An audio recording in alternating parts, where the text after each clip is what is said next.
going on, guys? Welcome to a new video on how to reset the service light on a Mercedes-Benz GLA 2015. Set the ignition to position 1.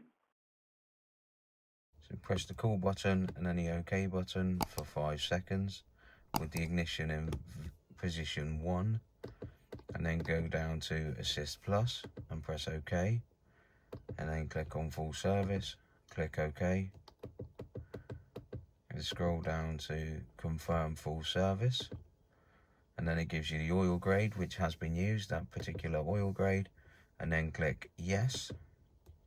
It cannot be done. Cancel or confirm. We want to confirm that. Press OK. Full service completed. There you go.